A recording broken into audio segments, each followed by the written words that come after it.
Thank you so much for being here today. Today we're going to be speaking with Adrian Rashad.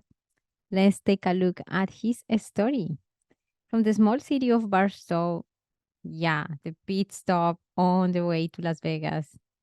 Adrian Rashad Driscoll followed his dream of becoming a professional actor and moved to Los Angeles. Shortly after that, he was woken up. After 15 years of great weather and bad traffic, he now makes his living as a filmmaker and immersive media creative.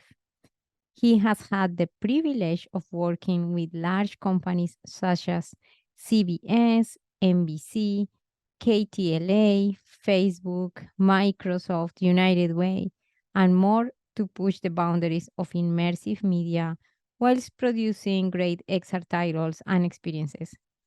Presently, Adrian has partnered with music legend Gimel Yonguru Keaton to form the immersive media production house Collimation.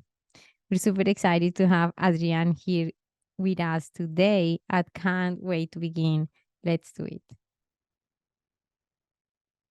Thank you so much, Adrian, for being here today. I'm super excited. How are you doing today? I'm doing great. Yeah, late night last night, but yeah, I'm doing great. How about yourself? Oh, I'm doing very good. We're right now here in Canada. It's summer. So for me, it is such a blessing when we can go outside, walk, enjoy the weather. Winter is very hard, but still, of course, there is beauty in everything that we have. So yeah, thank you so much for being here, for asking me as well. Mhm. And please let us know a little bit about your background. You have such an amazing story. Thank you, thank you. Yeah, so Adrian Rashad Driscoll. My background is in television and film and acting. I moved out to LA maybe 14 years ago on my tax check. I had no money at all. And I created my production company, Driscoll Entertainment, out of necessity. And then maybe 3 or 4 years ago, we partnered with Young Guru and we started the production company Collimation. So it's been a crazy ride. And now mostly I focus on teaching and getting more BIPOC people into XR. And that's been like my passion now. So that's what I have fun with. Yeah, thank you so much. This is very exciting because moving from traditional media, which is the filmmaking industry, like the traditional music industry, how have you witnessed this transition and what challenges you've have experienced? It was wild, because initially, I wanted to do the traditional television and film, and there's so many gatekeepers. There's so many, like, you get a great opportunity and it's knocked away by someone's secretary or someone's assistant trying to protect them. When I got into XR and I became an expert, I had people knocking at my door, NBC, HBO, like, hey, how do we do this? And it's like, a complete a turn, So I saw the opportunity and I really went for it because I saw that's like nothing I've ever seen before. Yes, so technically, um, yeah, like for many creators that are still in the traditional media, they might be facing, of course, the same type of challenges. But how did you actually got your expertise in XR? Like, what type of journey did you undertake? How did you get to the point where you were so confident to say, now I'm using the media right? Because it's also a learning curve, right? We can have the Right, tools, but absolutely. we don't know how to use them. Yeah, so about 10 years, maybe a little longer, I was modeling for or doing like promo modeling for Oculus. And I saw some experiences and I fell in love with the medium, being able to look all the way around and connect with the story in a new way. I was like, oh, this is something. And Oculus quickly saw my passion. So I'm a nerd, so I got obsessed with it. So Oculus quickly saw that and they had me travel the world to teach people XR, so Wow. it was a kind of a natural transition because I knew Mhm. storytelling. And most people are still trying to show off the tech, and nobody cares about the tech. They just care about what they're getting from it. So with the narrative first approach, it gave me leverage, and I really ran with it.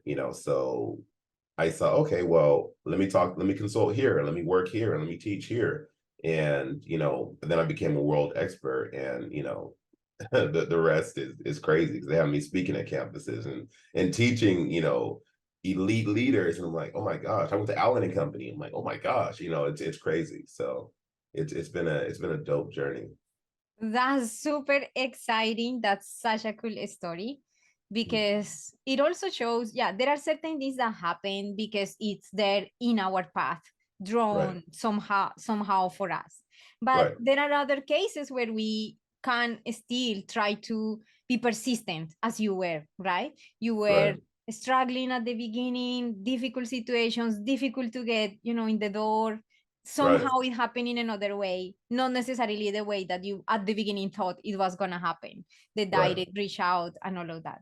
So it's just a call to open up that we really cannot put the life in a box. Maybe there are different ways where things can come across, and we need to keep the faith. Absolutely. And and I mean, don't get me wrong, the struggle, like I was homeless when I was in XR. I lived on Skid Row when I had already started XR. So it wasn't all like a great, fun Okay. journey. But that I say that to say this, like it is temporary. Like pain is temporary, and you have to keep persisting. You have to keep going. Like your shirt says, don't give up, right? Because it's once you get past the, okay, well, I'm in a bad situation, it's like you can't get any worse. Then what are you afraid of? So that was kind of the motivating pushing factor. Plus, I had to have a lot of faith.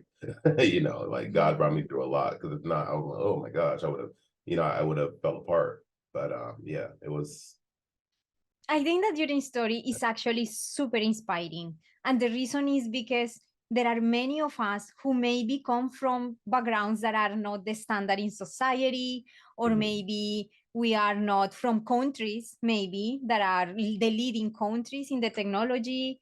And so Right. then we might face a lot of barriers, a lot of challenges. But your story is so inspirational. I want to say again, reinforce, thank you so much for opening up and sharing these beautiful examples for us. Thank you. And then you started to create at some point that you came with the idea of creating Collimation. Mhm. I wonder, how was that transition? How was the creation of the company? How did you actually brought also on board, which is amazing already, email, like young group to join you in the adventure? Yeah, so initially, Collimation was formed. I had an idea. It's like, what if you could relive moments of your favorite movies? That was the basis, right? And what if Mhm. I could put you in that movie, And I was going to meet with Quincy Jones, and this is the beginning of 2020, and no one knew it was like January. No one knew the world was going to shut down, and right before like a week before my meeting, they're like, well, Quincy's pretty old and we got to be careful. And I had met young Guru, because I was doing a talk or teaching at the HBCUs at South by Southwest in 2018. And I had met young Guru there as well. And I'm like, hey, Goo, I have this crazy idea. And Goo's like, it's going to be bigger than you ever imagined. Like, it's so brilliant. And he came on board, and he's so brilliant himself. It's like you got to keep up. You got to keep up. And yeah, from there it was incredible, because he I didn't have to explain a lot to him. He just got it. He understands. And he also knows so much with music. He could enhance the music side to go with the narratives, and it was a beautiful connection, and it's been that way ever since. That's awesome. So you've been building different type of projects. What are some of your favorite ones? And the reason for that? I know it's difficult. I know it's difficult to choose. It's hard. The answer is always no, this is difficult. But yeah, something that maybe that you feel for some reason that you find a lot of connection with those particular projects. you know That's hard. So some of the things that we did first are always exciting, right? So we did the first hybrid holoportation event, partnered with Microsoft and Mixmaster Mike, and that was fun because you saw the fans really reaching out and asking questions and connecting in new ways, and it was exciting.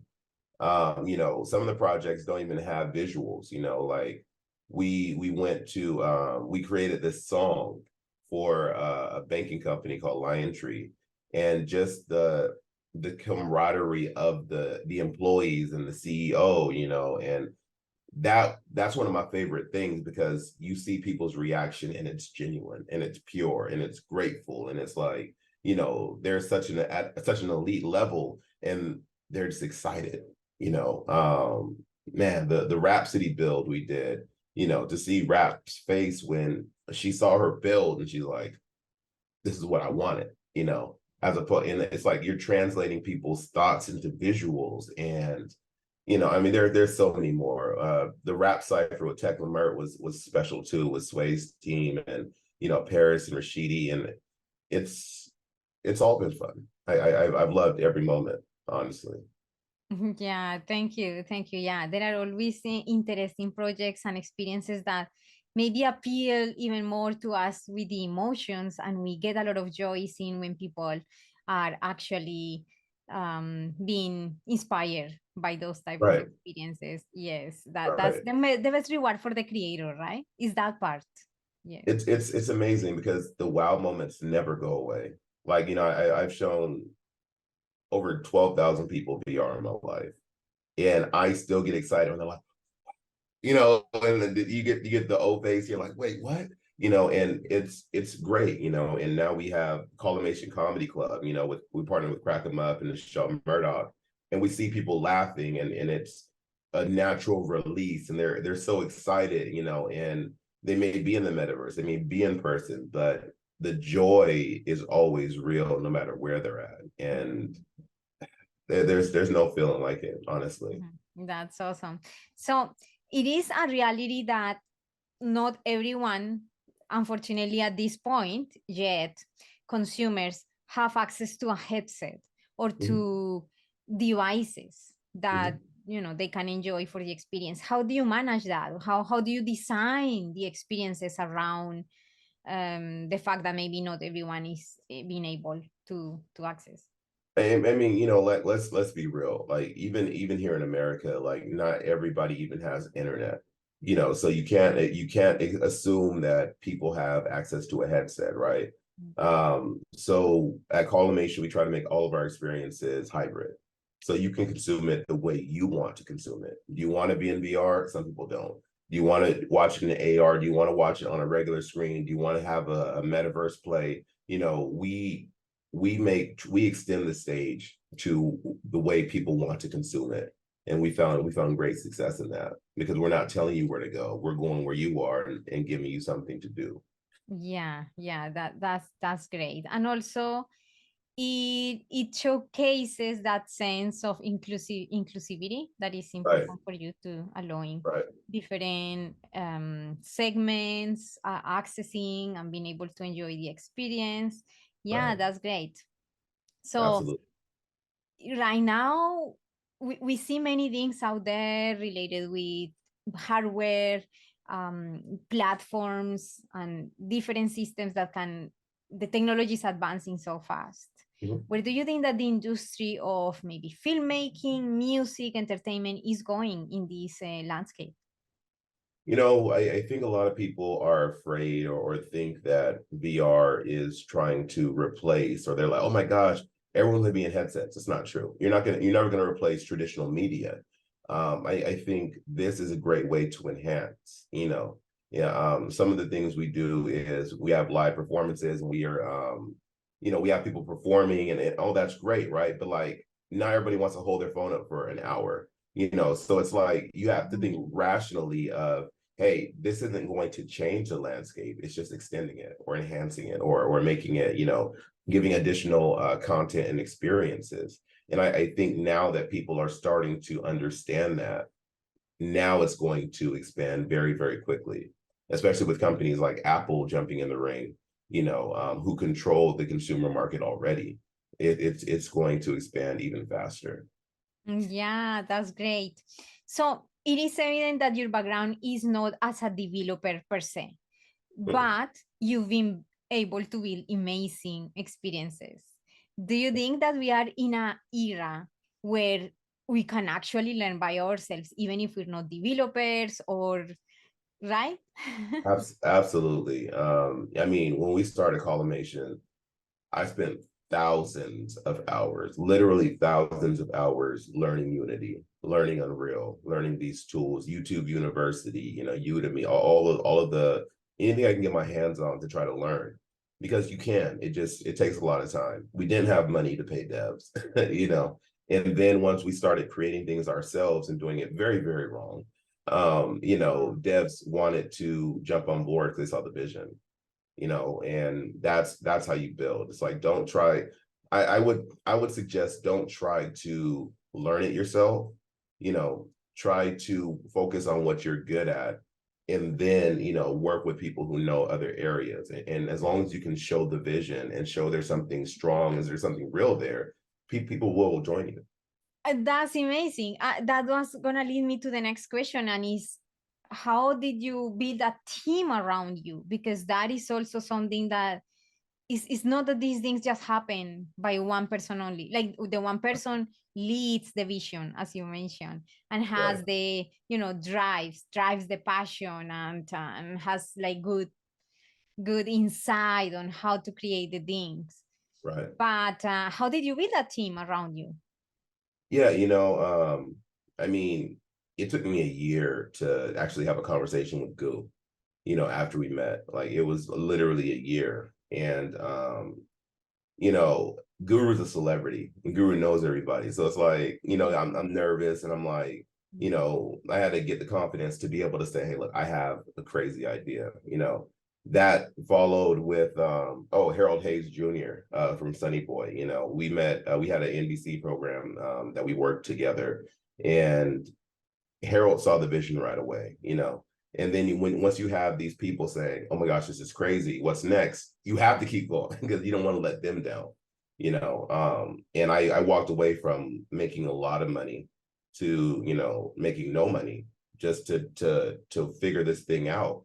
And now we're fine. But like, it was a struggle to tell the team, hey, we're doing this sweat equity, we were going to figure it out. And the team has, I'm talking from Guru to Harold to Rome Diggs to Tommy Morgan Jr. to Luke and the rest of our team. Like, they just stayed by because they knew it was going to work.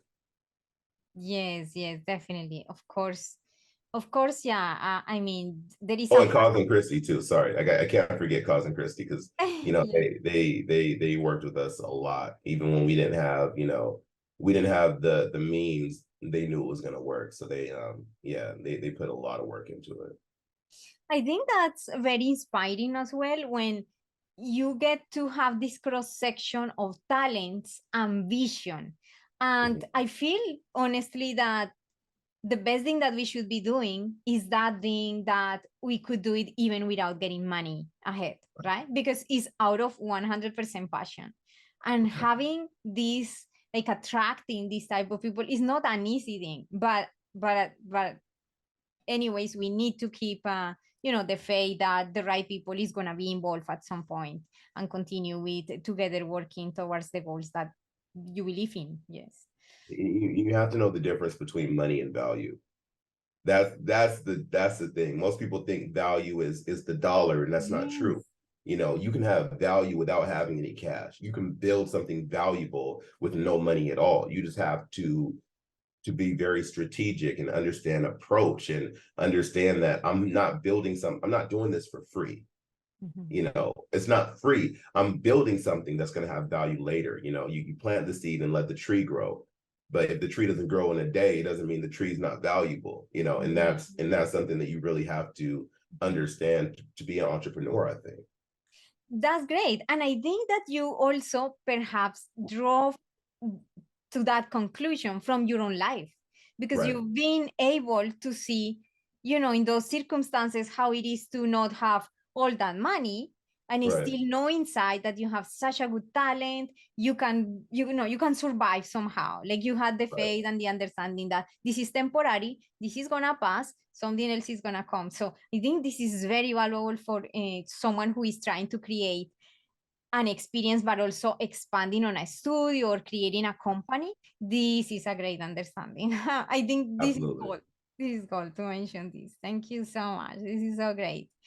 Thank you. So, yeah, there are many things happening with collimation, and also because you are like you're coming from an artistic background as well.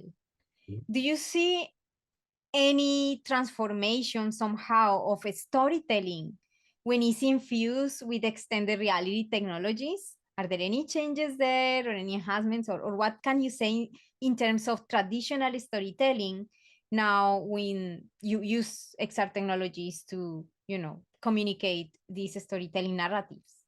Yeah, I mean, narrative is everything. The only thing that matters is the story. And we like to say we tell stories and sometimes use a headset. And I see a lot of people who are in XR forcing it.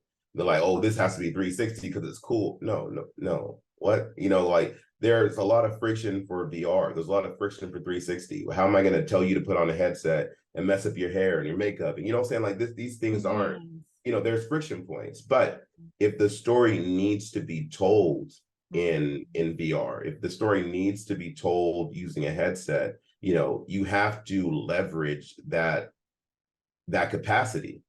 Don't black out half the back and tell me wear a headset. No, why would I do that? And there were a lot of gimmicks at the beginning.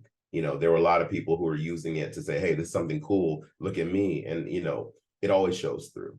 And now I think the new storytellers and the people who are actually leveraging this medium are creating some really good work. So it's going to change, and it's going to grow. Even 360 video, I think, is going to really expand the landscape. That's amazing. And what do you see coming up for collimation? What type of things do you foresee in the future? I mean, we don't know the future, but like things that because you're a visionary anyways, what type of things would you like to see collimation progressing or evolving into? You know, right now, again, the thing I'm most excited about is bringing more people into the space, showing storytellers how to not use this as a gimmick. So like right now we just launched our year 3 of Scale Up Immersive in Toronto. We're teaching more people how to get into the space, more Black people. And I that's what excites me. Like we do a lot of cool stuff. We were with Santiago last night, and we do a lot of cool stuff, as far as performances and all of that, and it's great. And we have some cool upcoming stuff as well. Some I can't speak of, but it's great.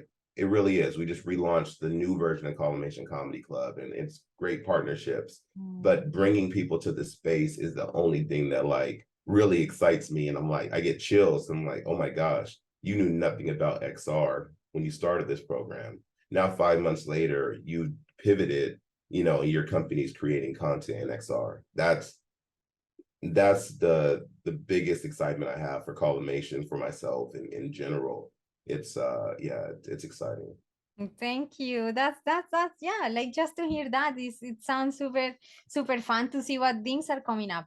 And you said collaborations. I think that that's the heart of everything that we create, right? Like collaborations and partnerships are actually what makes things grow because we Right. cannot just make things in a box by ourselves. We really Right. need to go outside.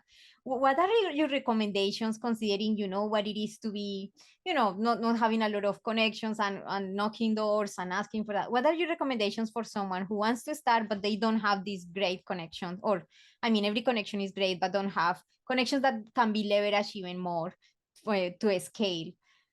What are your recommendations for someone who don't have Yeah, these connections absolutely.